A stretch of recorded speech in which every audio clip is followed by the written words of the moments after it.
How's it going, everyone? NeedleMouse here. Now, I love Sonic Adventure a lot. It's in my top 5 favorite Sonic games of all time. I absolutely love playing through this game, as most characters, except for this abomination to humanity. Yeah, apart from this purple garbage, I really love this game, and I really enjoy playing as Sonic, Tails, Knuckles, Gamma, and Amy. Yup, Amy Rose. Now, people hate this character's gameplay in SA1 and call it one of the worst in the series, in fact. And, well, yeah, I can see quite a bit of drawbacks with it, but I personally really enjoyed my time when I played as her in Adventure. Now, is she the best playable character in the game? No, absolutely not. Honestly, she still isn't in the top 3 best characters. But is she really fun to play as in her own way? Absolutely. There are so many reasons as to why Amy's gameplay isn't actually that awful. In fact, I would go as far as to say that Amy is extremely underrated in Sonic Adventure, and that most people are wrong about Amy in SA1.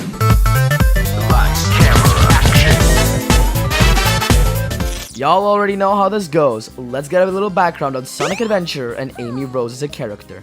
After Sega essentially forced Sonic Team to scrap the first true 3D Sonic game for the Sega Saturn, and instead bring it to the Dreamcast, they began working on perhaps one of the most ambitious games for the time.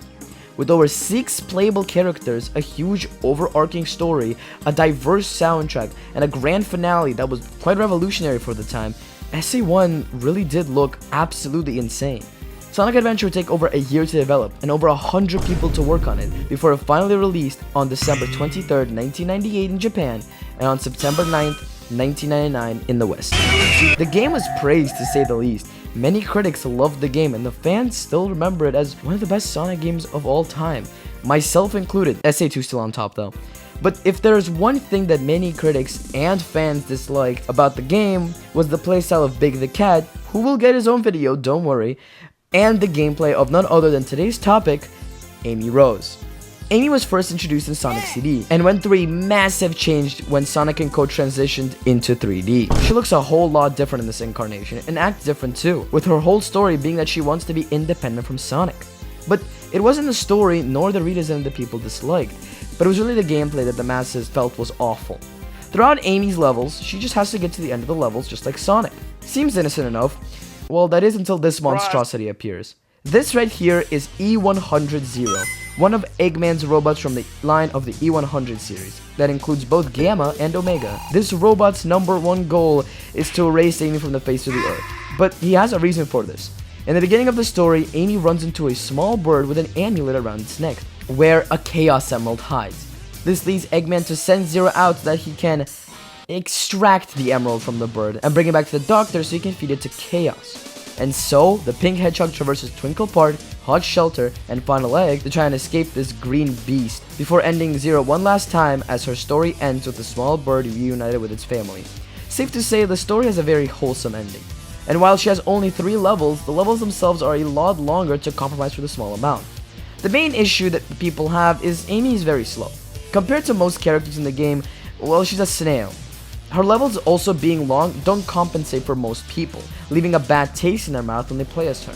So let's go over each level, starting with Twinkle Park.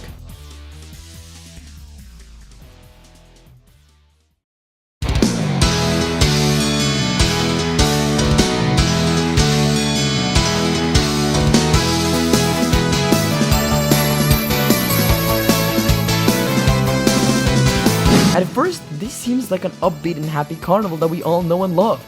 Too bad it turns into an actual horror game. The music and these mirrors have always unnerved me. And with Zero popping up out of nowhere every couple rooms you pass through, it can genuinely jump scare you. This aesthetic is really cool though, and not enough Sonic games incorporate a haunted theme in their stage. But as a level, it's pretty fun. I really like exploring the stage as Amy, and I don't feel like I need to go fast since, well, she isn't. Overall, Amy's Twinkle Park isn't some perfect 10 out of 10 level, but it's pretty fun to go through.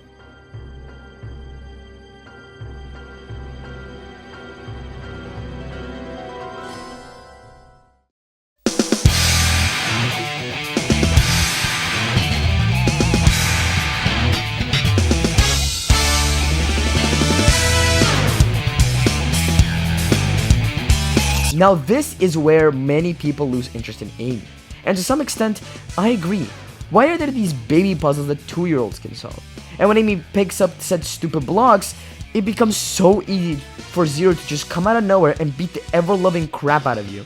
And with a lot of standing on buttons and waiting, this is 100% the worst Amy level. It's not very fun, even for someone who's trying to defend her gameplay. If they simply removed the puzzle gimmick, this level would be a whole lot better in my eyes.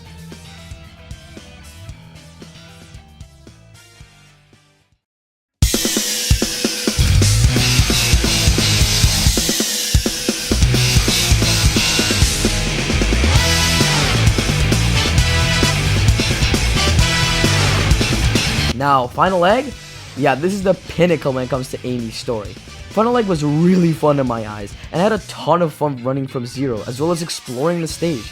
It's just a really fun stage, and there isn't much standing around or nor waiting. I really enjoyed the level, and it improved my opinion when it comes to her gameplay. Now those were our 3 stages, so it's time to talk about why I personally enjoy Amy's gameplay. First and foremost, I really like exploring as her.